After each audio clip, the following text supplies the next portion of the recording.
Happy November, Spectrum Women. It is I, Becca Lory Hector, your host of Asking Spectrum Women, and I am here with our November installment of Asking Spectrum Women. I am so glad to have you guys joining me. I had so much amazing feedback from the October installment of Spectrum Women. I could not wait to get to November. I am so excited to answer your questions. And when I put a call out last week for your questions, my goodness, the response was fantastic, you guys. I am so excited that so many of you have these questions to ask and that you're excited to ask us. That's so cool. All right, I am really excited about it, and I'm excited to get on with our video today. So, like I said, you guys sent back some amazing questions, and I had such a good response that I actually can't answer all of them in what would be a good-sized video, right? It would probably go on for too long, and nobody's going to want to watch it. So I'm going to attempt to mush some questions together because they kind of overlaid each other, and then I'm going to I think I'm going to answer the ones that are kind of the most timely and the ones that we get asked often. If you asked a question, whether it was on the Spectrum Women page, in Neurodiversity Newsstand, via email to me directly, I got it. I made sure that I answered everybody back, so you knew that I got your question. And if I don't, that's what I wanted to say. If I don't answer your specific question today, that doesn't mean that I'm not willing to answer it. So if you were the person that sent in a question that doesn't get answered today, you can send me an email at info@beccalory.com, and I will answer it personally in writing, because I do want to make sure that I get at least a base answer out to everybody who's asking a question, even if it doesn't make it into the video. So what? Okay, today we're going to talk about a couple of different topics. We're going to bounce around a little bit, but I want to talk about something important to all of us kind of towards the end. So I'm going to answer the other questions, and then the very last question, I'm mushing a couple of questions together because they are related. So let's go ahead and ask them. I want to start with this question, which was great. What advice would you give to someone struggling to communicate properly with medical staff when they go to get an exam? I often feel traumatized by how medical staff do their intake procedures. This is a really great question. I really, it's an important one. It's something that I struggle with. I struggled with for a really long time. I think it's still a double-edged sword, right? I would love to say that going to the doctor and saying that you have autism as an adult is not a shocking thing to many doctors because they're doctors, but it's still really shocking. Autism isn't taught very much in medical school. They're not really given any course in autism or anything like that specifically. And as those of us on the spectrum know, we react very different to medication. Some of us don't feel pain in quite the same way, or we feel too much pain.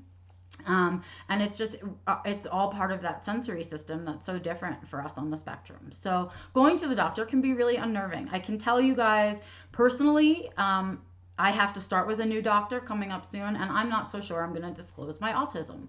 And I know that will be shocking to many of you out there. First of all, when I'm so open on the internet, how could I hide my autism? Well, of all the people in the world who spend the least amount of time on internet, I'm going to guess it's doctors. They don't really have a lot of time to be hanging out on social media.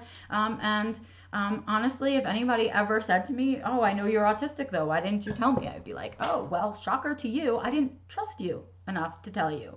And that's how I feel about doctors these days. I feel like they're not informed enough to say anything that I really want to hear when I'm there to take care of my physical body. So I've had doctors say things like, oh, you must be so high functioning then, or no, we can't be, or, what, you diagnosed as a child, and all of this stuff. I've definitely had those things said to me by medical professionals. And it's almost because they are medical professionals that it's even more insulting when they say it. And so rather than putting myself in that position, and then the other thing that happens commonly when you disclose to a doctor is that they start to talk to you like you're a child and you don't understand. And you couldn't possibly know anything. And so that's the other piece that comes with going to the doctor. So what I would say to you, and an answer to your question, is twofold. when you're going to be going to the doctor, I write everything down. So if there's something that I need to get, so if there are 1 or 2 or 3 prescriptions that I need to have filled, if I've been having certain symptoms that I have a question about, or anything else, that whatever the reason is that I'm going there in the first place, I write that stuff down so that when I get flustered, because I get flustered every single time, just like you guys do, because they do touch you randomly, and they do all of these random things, and sometimes people are really gruff in offices and cranky, and that can be really hard, especially when you're someone like me who struggles with auditory processing and I need stuff repeated to me all the time. Could you repeat it again? Could you say it in a different way? And so I'm an annoying person to have when you're really busy. And so what I kind of I'm still on the fence myself about even telling my next doctor that I'm on the spectrum, because I'm not so sure I want to deal with all the other stuff that comes along with it. But when you do, because I've done it also, is to be prepared, that you might not get the response that you're looking for, and that might be upsetting and make you angry and cause you to perseverate. But also be aware that you might get a really nice response. And so just be prepared with your information, be prepared with your rights, be prepared to speak up for yourself and advocate, because the whole reason for disclosing is so that you can freely advocate. So don't disclose and then not advocate is what I say. So write things down, don't disclose and not advocate. And that means saying things like, can you let me know before you touch me? Can you tell me what you're going to be doing to my body? Right? You're allowed to ask and say all of those things in any medical situation, regardless spectrum or not.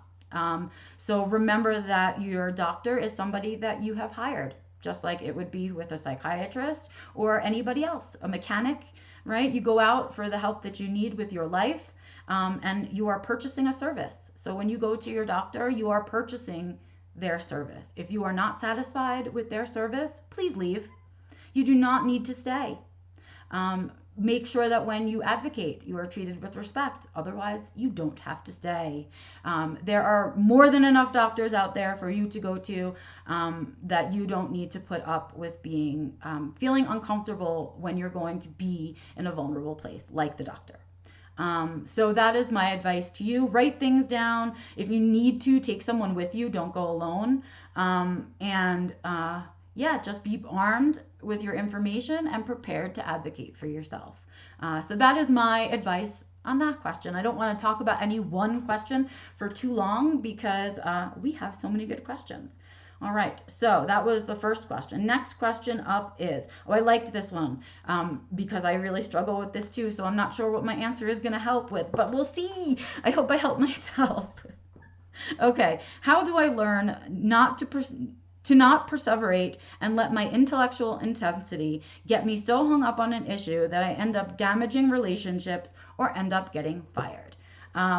Well, I think this is really an interesting thing because it can happen to us. It happens to the best of us, right? We know a topic inside and out, or we know ourselves inside and out so much that we know we're right in a certain conversation, or we know that there's a better way to do it in a certain situation. I have absolutely had this happen to me in jobs where I can see a problem in the situation and why it's been a problem for that company or organization for a long time. Because I think outside of the box, and I tend to think of outside of the box solutions too. And it infuriates me to the point of perseveration when people say things back to me like, but we've always done it this way. Well, if you've always done it that way, then why are you asking me to fix it, right? If you don't want to fix it. It's like complaining without seeking a solution. I hate that too, right? What I say to you is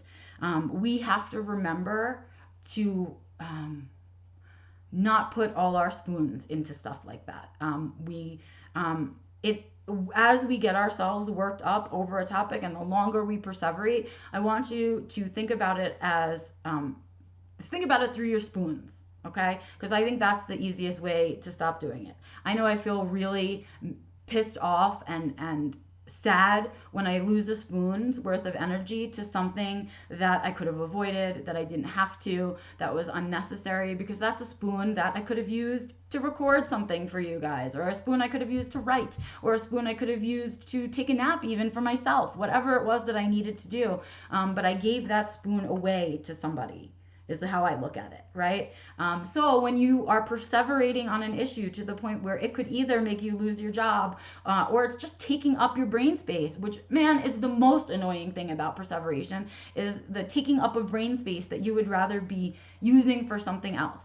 And so in that moment when that's happening, what I want you guys to remember is a piece of mindfulness, right? So mindfulness is all about staying in the present and being aware of your body and how it feels, and your brain and how it feels, right? And so as you're perseverating and you can feel those notches rising, and you know there's sort of not a release for it, it's not, there's no ending for it, there's no solution for it, I want you to stop for a minute and say to yourself, is this person, is this issue, is this topic worth these spoons?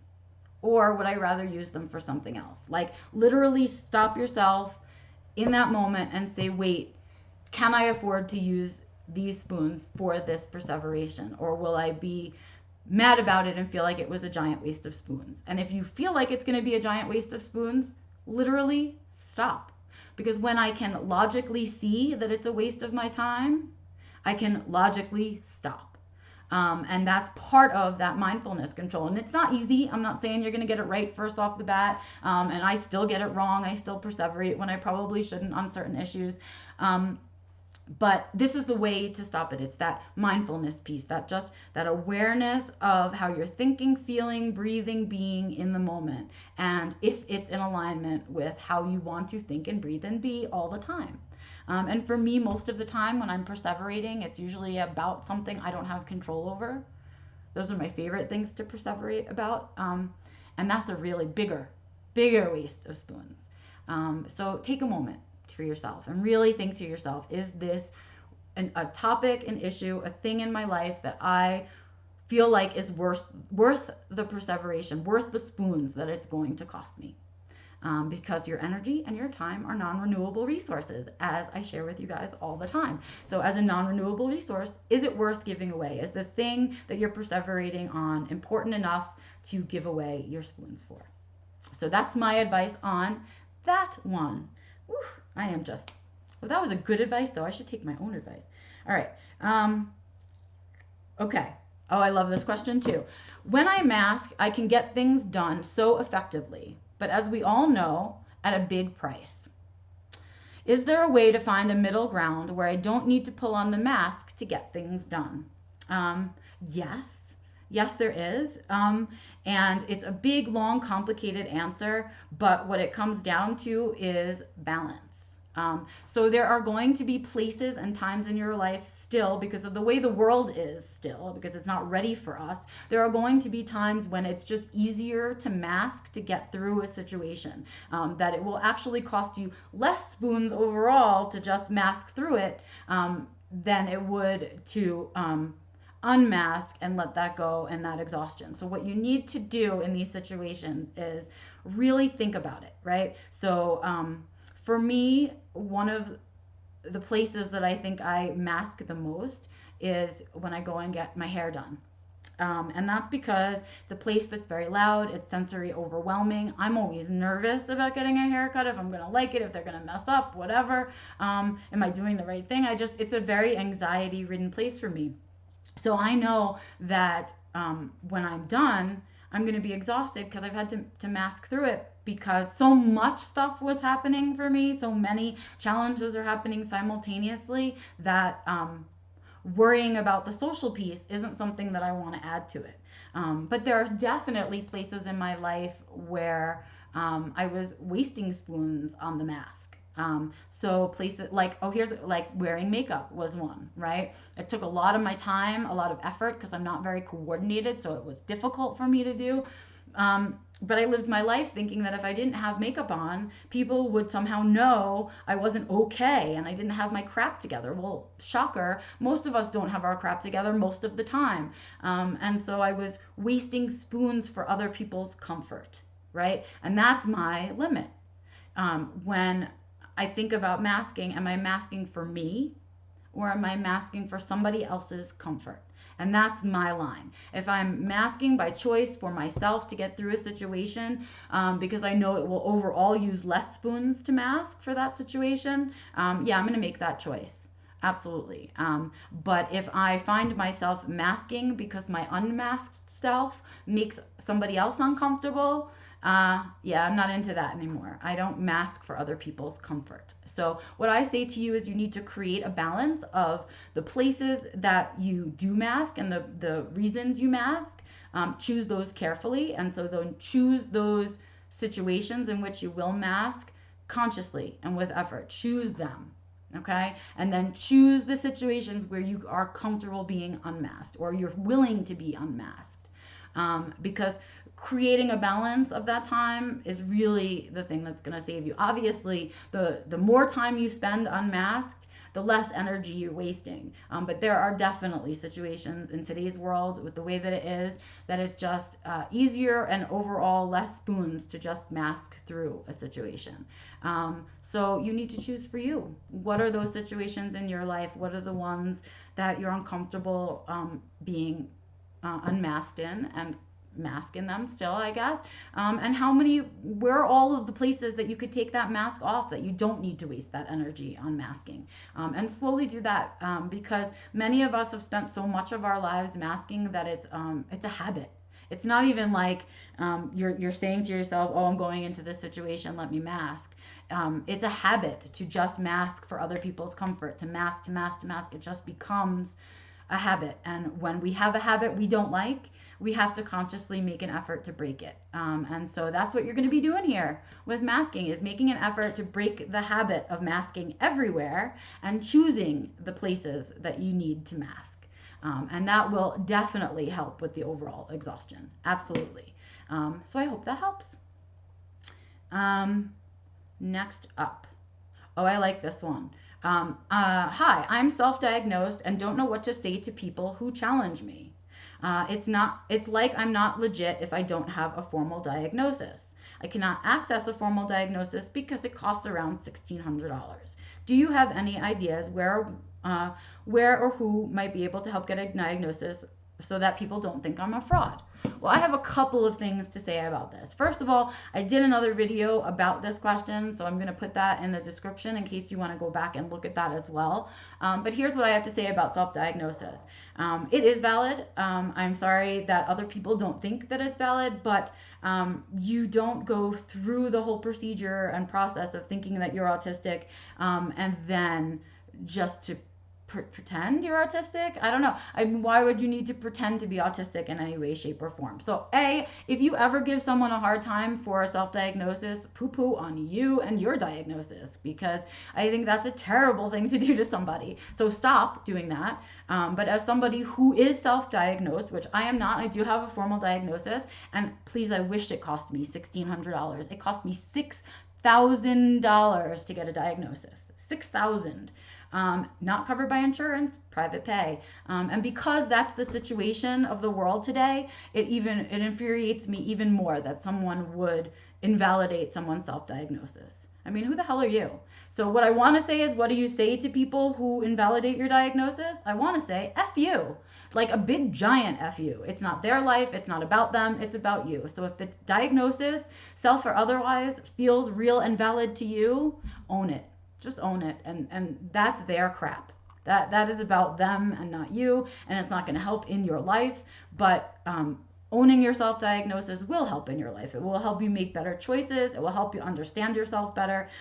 So what I say is, yes, I think a self-diagnosis is valid. I'm sorry people have made you feel invalidated about a self-diagnosis.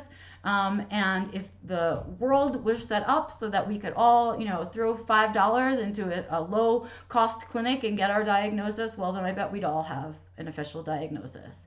But that's not the way the world is. And that doesn't mean that your self-diagnosis means any less. And if you are surrounding yourself with people who tell you otherwise, start surrounding yourself with some other people. Because that's part of it. That's part of growing into your diagnosis. I will link my other video about that in the description. somewhere. I will try to remember to do that. But it's another Asking Spectrum Women. It's actually before we started the series when we all just kind of tackled some questions for you guys. And this was a question that was asked that I answered.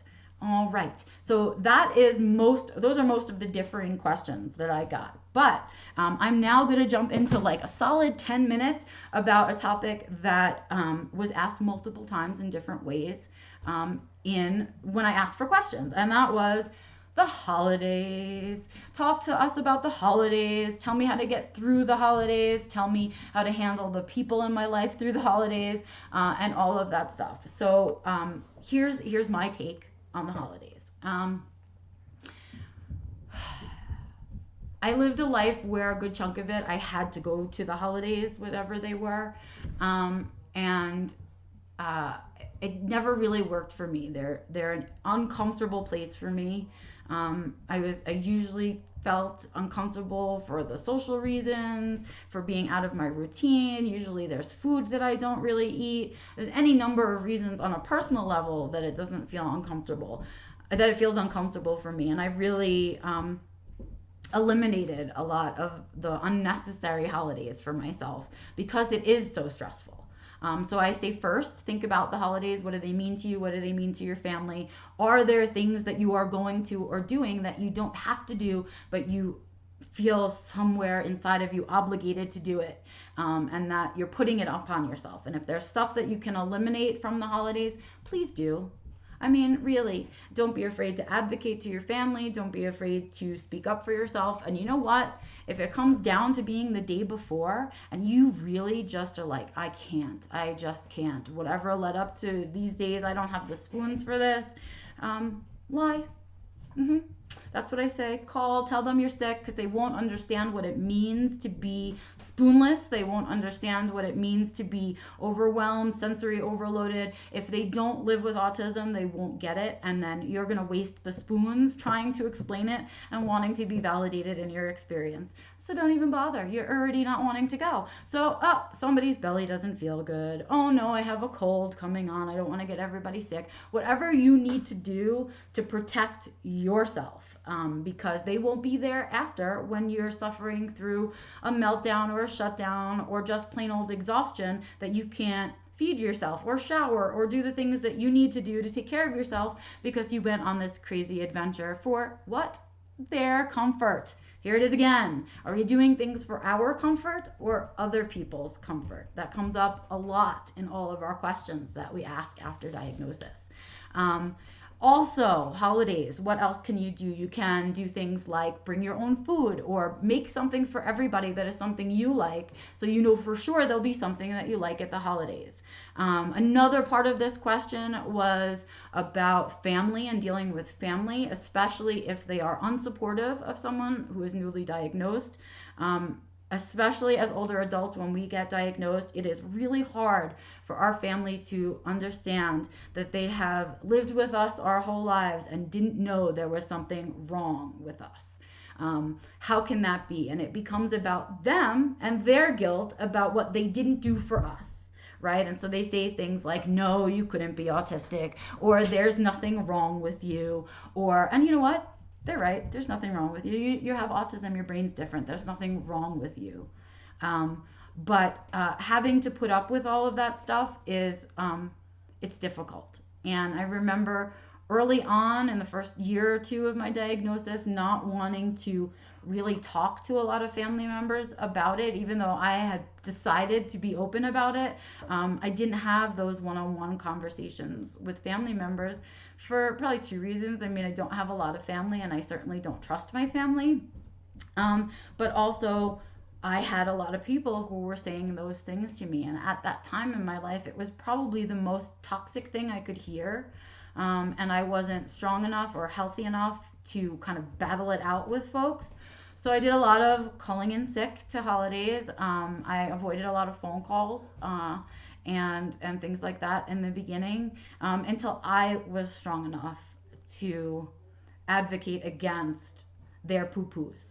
So my answer to that question is, around the holidays, if you are dealing with family members who are not yet ready to digest your diagnosis, maybe don't throw it out on the table quite so fast at the holidays. They are a multi-layered storm of stress, the holidays. I don't know why we all do it to ourselves. We're supposed to be spending time with family and enjoying all of this coziness, and none of it ever happens. So everyone's always rushing to eat, rushing to clean up, rushing to do all of these things, and everybody's asking all of these really surface questions. I don't think the holidays are a time or place to get into a conversation about something that is that important to you on a personal level. I just would kind of gloss over it, you know, and if you have to make small excuses for yourself to make sure you're taking care of yourself, like excusing yourself to go for a walk or going to use the bathroom so you can get a break to get through it. Do what you have to do. But I would kind of avoid those really harder conversations and kind of the delicate conversations, because those are the ones that, when they don't go well, they hurt us the most. And so because the holidays are already loaded, I wouldn't load them more, and especially not with something that's that important. So I say do the bare basics, do what you have to do, but don't go further than that. You know, be really aware of your time, be aware of your spoons, be aware of how you're spending them. Bring your tools with you, your sunglasses, your earplugs, bring food with you that you like, bring comfort items, even if that means you have to go hide in the bathroom and use it for this year. Do what you need to do to manage your needs and your challenges, because when you are able to do that better and you become a stronger, healthier human being, when those big conversations happen, you'll be more prepared for them. You'll be better able to handle them. You'll be more secure in yourself and in your own diagnosis, that what they say won't have as much strength, it won't have as much weight to it. So I think that's my holiday advice. And I also think stop making it such a big deal. That's the other part of it. Stop anticipating it so much and making it such a big deal. It's just another day, you know, it's just another day. We layer all that stuff onto it, and choose to participate in that. And if it doesn't work for you, stop choosing to participate in it. We all don't have to do the holidays the same. In fact, we all shouldn't. It should mean something different to all of us. So I think that's it for me for November's Asking Spectrum Women. I hope you guys found today useful. Please let me know in the comments. Give me some thumbs up if you like it, some thumbs down if you don't like it. Talk to me in the comments. Tell me what you liked or didn't. Let me know if I could have answered things more, done better, but also let me know if I did enough. I kind of like to know that too. All right, you guys, have an amazing November with your first set of holidays coming through. And I will be speaking to you in the beginning of December for the December edition of Asking Spectrum Women. I'm Becca, Lory, Hector, and I will see you in December.